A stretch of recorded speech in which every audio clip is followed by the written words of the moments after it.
This is Sardis Lake. The campground is Hurricane Landing. You can see the lake over there.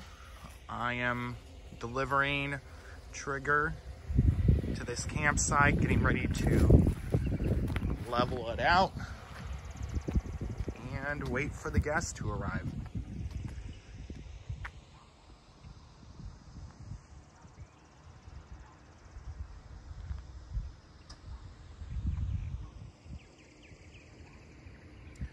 It was pretty easy to get the camper backed into here.